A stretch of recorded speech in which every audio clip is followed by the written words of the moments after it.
Welcome to the K2 Sales Podcast. I'm your host, Karen Kelly. Every week, I'll be sitting down with a sales executive where they'll share their stories and experiences that produce game-changing results. Let's be honest, sales can be a tough game. I'm sure at some point, we've all delivered a less than stellar demo, been ghosted by a client or two, and sometimes maybe we did more talking than listening. And that's where I can help. The stories and insights our guests share can be applied to your own business, your territory, or with your team, so you're not reinventing the wheel. Our weekly tactics and strategies help you get out of your head and start creating your own path towards game-changing results.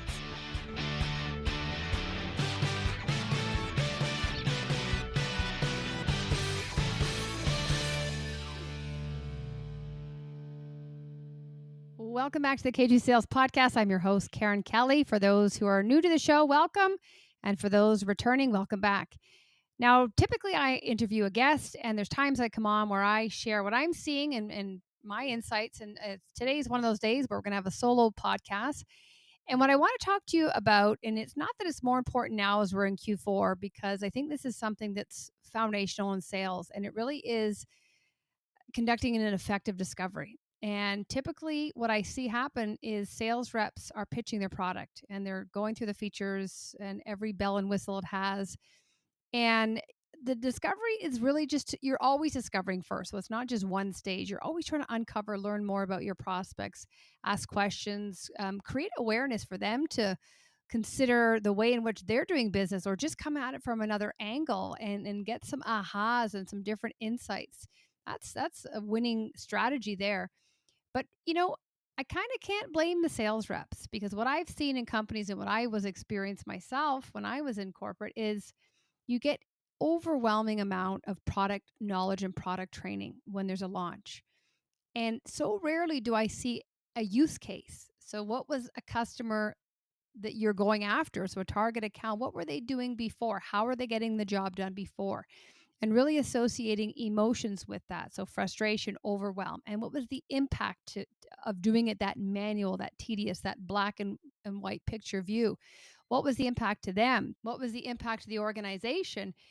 And without impact, it's very easy for them to stay on the surface and realize or think that it's not that big of a problem. So our job is really to get to the root cause, not a symptom.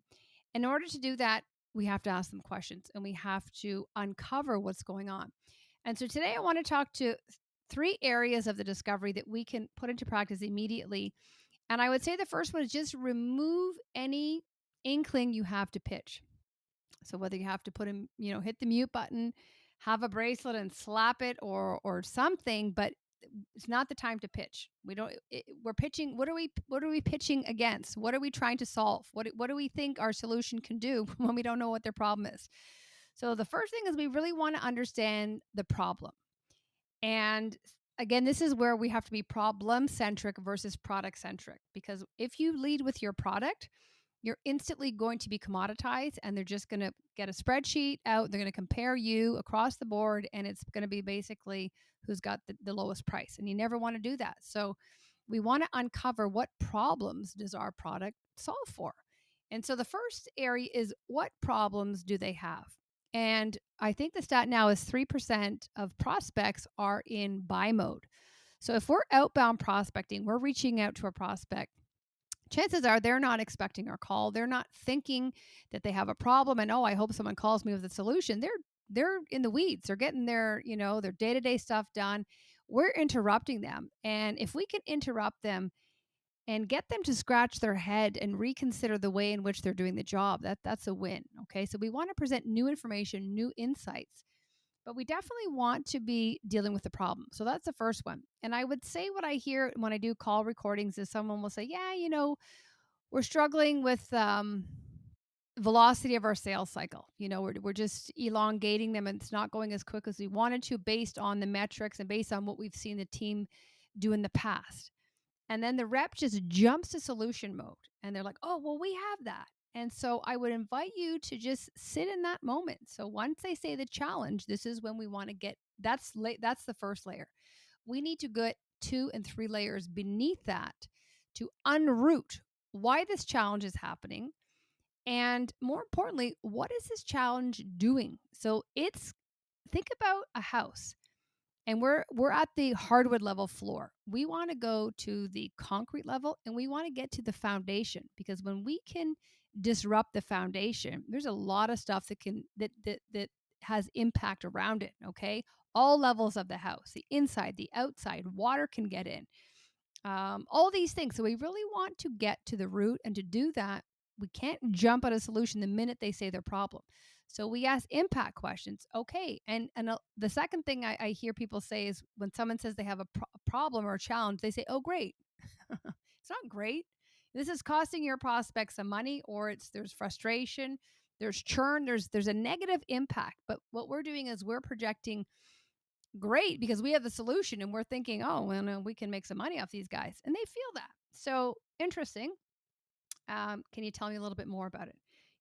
What are your expected velocity rates here? Okay. How are you measuring velocity? What does good look like? So when you're not achieving your status, what happens? What happens to the reps? Okay, what happens to the department? What about you as their manager? What KPR, what metric does this impact for you? Okay. And how are you measured? And so really get the full picture of what this means. And sometimes what you'll find out is it means nothing. It's not a big enough problem to solve. And that's okay too, because wouldn't you rather know that up front than invest all your time, start aligning resources to a problem that is not worth solving, or the results are so minute that it's not worth going through the change or bringing in your resources. So that's the whole point, is saying, is this problem worth solving? And the only way is to know first that you're dealing with a problem, not a symptom. So we really want to get to the root cause. So the first area in summary is, make sure we're tackling the problem. Okay. And beyond the problem, we're getting to impact. So we're not just throwing our solution right away. We're getting second and third level questions that's going to allow us to see, does this impact other departments? What happens if we don't solve this problem? So really the cost of inactivity, and get the full picture so you can leave this meeting and have an understanding, is this worth solving or not? Okay. The second one, and this is rarely done, and I can say that in corporate we did this a lot, because we worked very complex deals, enterprise deals, and there was like 10 to 13 players involved. And so we didn't do it initially, but we got burned enough times that we learned to do this. But we really wanted to ensure, okay, we've identified the problem. We've got to beneath the surface. We know the impact. We've got some emotion elicited. It's frustrating. They can't do this. When this happens, it prevents them from doing this. We want to get some emotion happening. But then we need to realize, out of this committee or this group of 9 to 12 people, you all agree that this is the top problem we're solving. Because in my old role, we would deal with hospitals buying committee. And so we might have the head of anesthesia, we might have head of pharmacy, and we might have the head of nursing. And nursing, this could be their number one problem. And anesthesia, it could be number 5. And pharmacy, it could be number 7. And so here we are running back to our whiteboard, our spreadsheet, getting everything done, aligning resources, getting all excited, getting happy ears, realizing that this is not an opportunity that's going to pan out anywhere, because we have not got alignment from the customer standpoint. And oftentimes when you look, if you are committee based, or if you have 3 or 4 players, they they didn't sign up to be part of this purchase agreement, or the selection team. Most likely they were tasked to do it. Oftentimes they don't want to be there. So they have competing priorities. They have competing budgets. And so we have to be the quarterback to help them navigate internally. And so we have to, if they've shared problems, or we've shared a problem that others are facing and they agree with it, is this everyone's number one problem? And if we don't ask this, we run the risk of the deal stalling down the road. Okay, so we definitely want to make sure, is this problem a number one problem for everybody? And if it's not, we have some homework to do. We have to understand, for those who are not, what are their higher priorities, and how can we make ours higher? So if we're 1 with one person, it's their first level priority, and maybe we're 3 with someone else and a 4 with someone else, how can we bring those other 2 players up to a 1? And I can share in my experience working in healthcare, because again, pharmacy is looking at one thing. anesthesia's looking at something else, and nursing's looking at something else. And so the weights are going to be different. And so think in your world, if you have, you know, legal, if you have IT, if you have risk, whoever you have involved, we need to understand, how is this problem fit into their world? Is there bigger priorities? And how can you find that common thread that impacts all of them? So that's the first thing. What's the common thread? And how can we elevate it for those where this is not a number one? And an example I had back in my days, and this was in 2005. And so some of you, I don't know what you were doing back then, but you might not have been selling. But in 2005, we were part of a buying committee, and the one common denominator that elevated our solution to a universal yes was we were selling at the time safety software for infusion pumps. And when we dug through the data, what we realized was there was a death. There was a patient death, and it was preventable. But the fact that they didn't have a software that alerted the clinician to let her or him know that if you go ahead with this, you're going to kill you're going to, there's a fatality on the other end. And so it was preventable. And so that was the compelling reason. That was the smoking gun. I know that sounds awful, and that was huge. But you might not have something so glaring, so measurable, so obvious. So how can you get problem alignment where it impacts everyone in the same in the committee that invites them to bring it to number one? And chances are you're not going to get everyone at number one at the same time. Okay.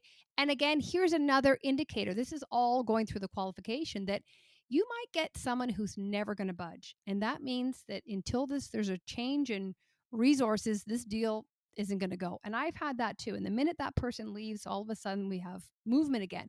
So a few things might happen. Somebody is not willing to budge. And also at this point, you can have your internal champion, so your 1 and 2 players, to do some mobilizing, some influencing from the inside selling. But again, if we don't have problem alignment and we don't ask that question, we run the risk of trying to advance, and we're going to get people that might go along, or they might not be privy or not reading the emails. And at the very end, when we're looking for sign off, we're not going to get it. And we've invested so much time, money, and resources. So my whole thing is, wouldn't you rather know earlier on that this is never going to go anywhere than invest 6 months to come to that same outcome? Okay. And so just quick summary. So the first one was we definitely want to be dealing with the problem, but beneath that, the impact of the problem. The second one is we want to make sure that from the customer standpoint, there is an alignment that this is the problem out of all the problems that we want to solve. Okay. We have different players, different perspectives, different budgets are measured different. How can we gain consensus that everyone agrees that this is where we need to place our money, our time, and our efforts? Okay. And the third one is, how do we find out the cost of this problem? Okay. Again, this is taking that second one and saying, okay, we've got agreement on everything, but is this the right problem to solve? Like, does it have reach into other areas that are really, it's got legs and it's infiltrating other departments, it's bleeding over, or it has the impact too? So we really want to know, what's the cost of the problem? What's the size of the problem? And this is when a lot of sales leaders are having, coaching calls or deal reviews with their team, and they're not asking this. Well, we need to understand, like, what are we dealing with here? Is this a little small fish that doesn't need anything and there's no change management required? And it's easy for them to not get invested, not get behind it, because then the customer's eyes are thinking, this is so minute, like we don't even need to do this. So what is the cost of the problem? And in order to do this, when you talk about the art and science of sales, the art really is, how can we get the prospects to think that it was their idea, this aha, this light bulb moment, to come at the problem from a different way, or to propose some form of solution, or have an aha. And so what we can do is we can tee up a question, or tee up or prompt them with a thought that's going to get things percolating, prime their brain, that they come up with the solution. And that's the tricky part. That's where the art is, because we know the answer and it's so easy for us to tell them. But if we do that, We've made it about us, and we've denied them the opportunity to come to awareness, to have this aha, this self-realization. And the challenge is when we let them do that, they're so happy, they're so proud of themselves. They actually want to do something with it. They want to carry this idea to fruition and be part of the change, be part of the solution. So we have to prompt a thought, prompt an idea, share an insight, ask a question that's going to get them thinking. And what I always say is make the invisible visible. So how do we do that? How do we pull back the curtain without them thinking we're trying to expose them? And so think about your audience. Think about what metrics, what information do you need that's going to show you, yeah, when I add all this up, it's going to give me the size of the problem. So, if you're selling legal services, you want to know what is the impact of say you're responding to RFPs and you get to the part in the RFP where the legal T's and C's have to come into play. And so you can say, how many RFPs have we lost or have we stalled due to the time that it's taken us to engage with legal? So something along those lines that they're going to say, well, this is the amount of hours. We know the billable hours and we've lost 7 out of the 10 RFPs. Okay, well, what were the value of those RFPs? What was the time commitment? You can add that up. So when you're coming to the table, you can say, okay, so here's the problem. You all agree this is the number one problem. And this is actually, based on what you shared with me, looks like it's a $45 million problem. That's a big problem. Okay. Another example is, if you're selling to sales teams and you want to know, either no show of meetings, CRM activity, conversions after a demo, things like that, you can measure. Well, what was the average deal size? What was the value of that? How many did we lose? Okay, well, there's an approximation. Okay, if it's a CRM and there's been no activity for 15 days, 30 days, okay, well, what was on how many accounts did that occur in? Okay, and what were those opportunities valued at? Okay, so 15 times the value of that or 30 times the value of that. This problem that you don't feel is that big is actually, a $60 million problem based on, your average deal size and what's been noted in the CRM. So it's a way for us to quantify that. And all of a sudden, there's weight attached to it. And when they can see that themselves, and what I would also do is invite your prospect to go do that homework, to go run those numbers, because there's a real light bulb moment when they have to come back and they have to share what it's costing them.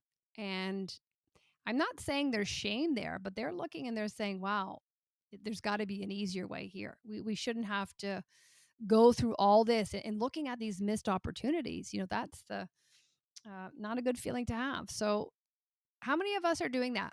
I don't know how many are really doing any of these three things. And so the purpose today is really to remind us that we need to be detectives. We need to go in there and we need to sniff around and we need to lead with curiosity. And people think, well, what if I'm really pushy?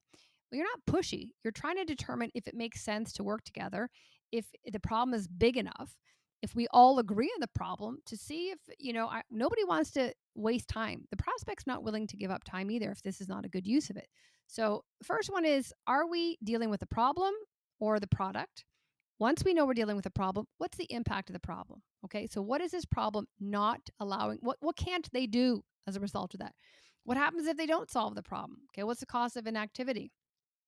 What other areas or departments does this problem bleed into? Okay, on an organizational level, one of your key corporate objectives, does this deny you or prevent you from achieving one of them? Okay, that's huge. So definitely the problem. The next one is, do we all agree that this is the number one problem, that this is the problem we have to be solving? Okay, this will bite you in the butt if you don't get this one. Okay, and I've been here many times earlier in my career. I learned the hard way, but we get so excited and we get the happy ears turned on loud and we don't ask this question, because part of it is like, if it's not agreement, we don't want to hear that. Okay, and the third one is, we got to know the size of the problem. We have to know the cost of the problem and the size of the problem to see, okay, this is a 6-month implementation program. There's going to be resources aligned. There's going to be change management. Is it worth us to go through all this for something that's going to yield us, a 5% increase in whatever we're measuring? And it might not be. Okay, so we need to make sure the size of the problem, and we need to get information from the prospect to quantify the size of the problem. So, whatever metric they're using that we need, we can ask those questions. So, can you give me an idea of how many opportunities are not being updated in Salesforce, or how long is there inactivity with the prospect in your opportunities in your CRM?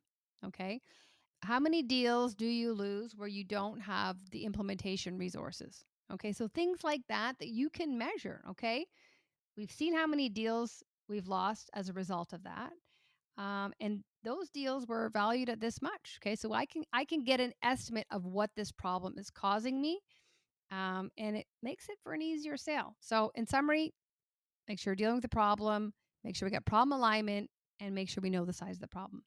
So I would urge you to just ensure when you are dealing with your prospects that you're putting these front and center.